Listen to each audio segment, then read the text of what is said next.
A loving boy discovers his stepdad's evil plan to get his grandmother's inheritance all for himself. He lets his grandmother know, causing her to change her will altogether. "Get out of here, Braiden," Greg told his stepson while the young boy was watching TV in the living room. "But it's time for my favorite show."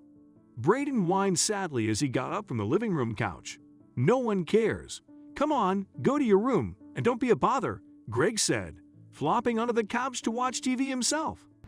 Braiden cried on his way up to his grandmother's room instead of his. He gave her a tight hug as he continued to cry. "What's wrong, darling?" Grandma Nellie asked him. "Greg kicked me out of the living room just as my favorite show was about to start." "Why is he such a mean, grumpy man?" he asked. "Oh dear," Grandma Nellie said, patting Braiden's back to comfort him. "I'm sorry you had to experience that again. Would you still like to watch it? Grandma's TV is working, and I've got some potato chips we can eat together," she offered. "What do you say?" Braiden wiped his tears and flashed a big smile on his face. "You're the best, Grandma. I'd love to watch my favorite show with you." Braiden spent the entire afternoon with Grandma Nellie in her room, where they watched his favorite show and laughed together as they ate potato chips and drank iced tea as a snack. One day, Braiden overheard his mom and stepfather talking. Greg was telling Lucy what he would like to do with the house once Grandma Nellie died, telling her that they could sell it and buy a smaller apartment so they could do what they pleased with the money. Lucy cringed every time Greg spoke about her mother dying, but she was afraid to tell him off. He had a temper, and she didn't want to get on his wrong side because of what he might do. Braiden cried as he overheard the conversation, heartbroken that they were talking about his beloved grandmother dying. "I don't want Grandma to die," he said to himself. "Please, God, don't take Granny away from me." On Grandma Nellie's 80th birthday, Braiden saw his stepfather pouring something into his grandma's drink. Greg glanced at the boy and glared back at him. "You didn't see anything, or you'll get a taste of my belt," he threatened. The boy knew what it was like to be punished by Greg, and it was something he did not want to experience again. However, he loved his grandmother too much to let anything happen to her. "Grandma, don't drink from that cup. Greg put something in it," he whispered. Grandma Nellie was shocked and decided to confront her daughter.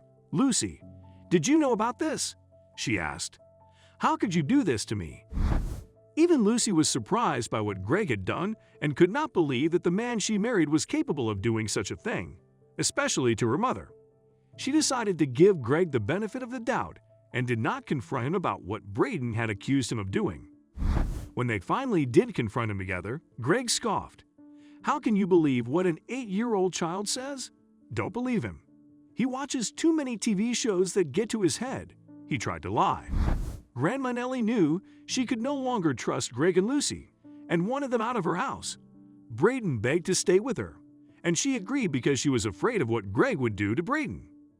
That day, after Greg and Lucy left, Grandma Nellie checked the hidden surveillance cameras in the main areas at home that Greg had no clue about. She saw everything and was angered. A couple of days later, Grandma Nellie asked Greg and Lucy to return home. She said that she had some important documents they needed to sign, and this made Greg ecstatic. "Oh, thank God your mom believed me and not your tattletale son. She's going to give us her inheritance," he said as they drove to Grandma Nellie's house. Lucy kept quiet beside him, just as she had been in the past week away from Braiden and her mom. When they got there, Lucy went straight to hug her son and mom. Then, Nellie handed Greg the papers. "Thank you for entrusting us with this," Greg said with a big smile on his face. "You're leaving your fortune in good hands." "I sure am," Grandma Nellie said. Greg, without even reading through the papers, signed in the highlighted area that had his name printed on it. He handed it back and asked, "So, when will we transfer the papers to our names?" Grandma Nellie smirked. "I'll transfer it to Lucy and Braiden's names as soon as I can," she revealed. "As for you, thank you for signing your divorce papers. You'll hear from our lawyers soon."